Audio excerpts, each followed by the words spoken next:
Starting your own company offers the lure of total financial independence and the chance to build something that actually matters. But standard business advice usually skips a brutal truth. If you try to compete using comfortable best practices against giants who already own the space, you will get crushed. For any founder, your efforts funnel down to three results. You either hit a wall and burn out in red, settle into a flat, stagnant lifestyle business in gray, or thread the needle down this single, narrow green path to market dominance. Elon Musk has a specific blueprint for staying on that green path. It's a set of 5 rules learned building his early companies. Musk treats these rules as a binary operating system. You either accept the extreme personal sacrifice required by the logic, or the math fails. We are going to run your specific startup idea and your current stage of life through this exact framework to see if you actually have the runway to pull it off.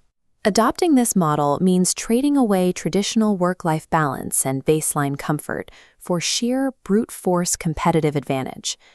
The first variable in this system is physical capacity. Musk insists founders need to work super hard. This goes beyond staying late at the office. When he started his first company, he and his brother couldn't afford an apartment. They rented a small office space and slept on the couch. They showered at the YMCA and shared a single computer. The website ran during the day, and he coded at night, 7 days a week. This chart shows what we'll call the velocity equation. It maps the output of 2 competing companies over a 12-month period. A standard competitor puts in a solid 50-hour work week. Over a year, they produce a predictable volume of work. By putting in 100 hours a week, you have weaponized time. You are mathematically forcing a discrepancy that your competitors cannot match. By month 6, you have completely lapped their annual output. A 100-hour week is a severe physical toll, but it's a brute force necessity to double your iteration speed and overtake the competition in 1 year. Physical effort is useless if it's poured into the wrong environment. You have to analyze your market positioning. This matrix compares the 2 distinct environments you can enter: an untapped market versus an entrenched market. In an untapped market, the barrier to entry is low. The consumer standard is forgiving, meaning you can launch a scrappy product and iterate. But on the right, an entrenched market requires a different strategy. Consumers default to trusted brands, meaning your product cannot be slightly better, it must be demonstrably superior. This is why launching a basic minimum viable product usually fails against massive incumbents.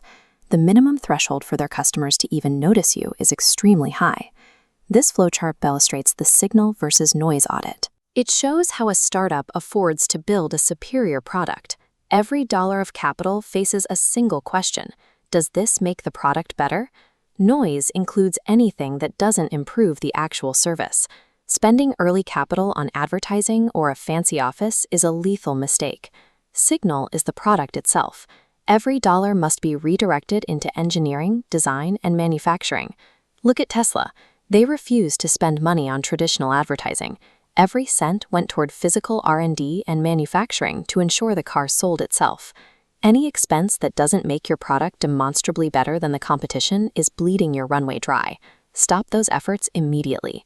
To execute that level of engineering and physical output, you need a specific caliber of team. A company is just a group of people gathered to create a product.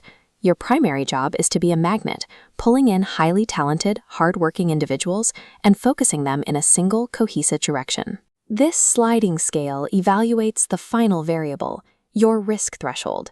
Are you actually in the right stage of life to attempt this? Early in your career, your obligations are minimal. If the company fails, the damage is localized strictly to you. But as you move into mid-career, your obligations increase. The financial and psychological weight of failure extends beyond you to your family. Taking bold risks becomes significantly harder. The window for bold risk-taking closes quickly.